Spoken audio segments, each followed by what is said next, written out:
చేసినాం అనుకో, ఇలా ఏ ఫోన్లు ట్యాప్ అయినాయో మొత్తం బయటకు వస్తాయి.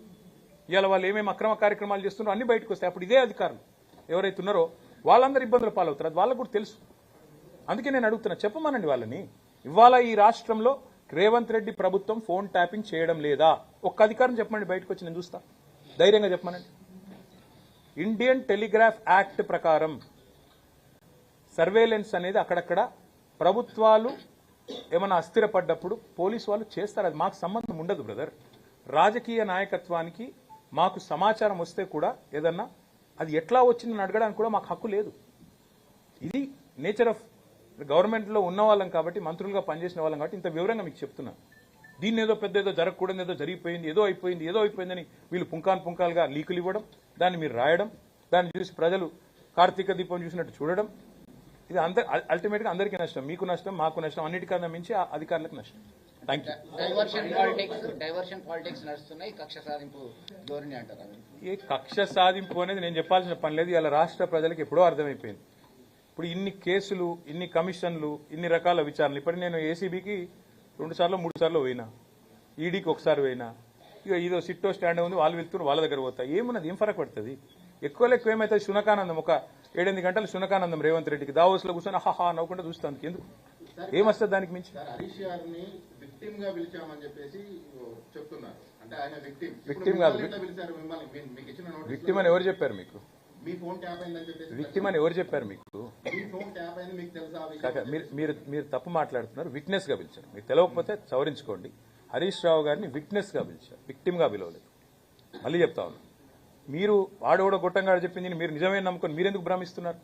రేవంత్ రెడ్డి ఇప్పుడు 6 గ్యారంటీల్లో ఎంత నిజం ఉందో, 420 హామీల అమల్లో ఎంత నిజం ఉందో, ఫోన్ ట్యాపింగ్ లో కూడా గంతే నిజం ఉంది. నేతి బీరకరాయిలో ఎంత నెయ్యి ఉందో, కాంగ్రెస్ ప్రభుత్వం యొక్క విచారణలో కూడా గంతే విచారణ ఉంది. నాకేం మీరు నేను నోటీసే చూడలేదు. వాళ్ళు ఏమిస్తే దానికి పోతా భయ, నాకేం భయం? తప్పు చేసినోడు భయపడాలి, తప్పు చేయనప్పుడు ఎవరి అయ్యకు భయపడం. రేవంత్ రెడ్డికి అసలే భయపడం.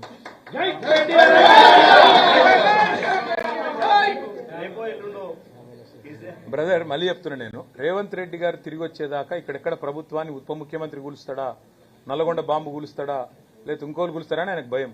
దానికోసం టైంపాస్ చేయాలి, మీడియా మేనేజ్మెంట్ చేయాలి. మాకు రోజు ఒక్కరికి నోటీస్ ఇస్తారు, కార్తీక దీపం నడుస్తుంది.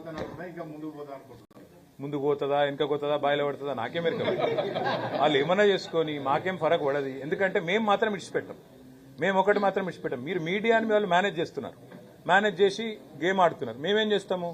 సింగరేణి బొగ్గు గనుల కుంభకోణం విషయం వదిలిపెట్టాం, వీళ్ళ బట్టలు ఇప్పేదాకా ఎంబడబడతాం, 6 గ్యారంటీలు అమలు చేసేదాకా వదిలిపెట్టాం, మహిళలకు 2,500 ఇచ్చేదాకా వదిలిపెట్టాం, 4,000 రూపాయల పెన్షన్ ముసలోళ్ళకి ఇచ్చేదాకా వదిలిపెట్టాం, నిరుద్యోగులకి 4,000 నిరుద్యోగ వృత్తి వచ్చేదాకా వదిలిపెట్టాం.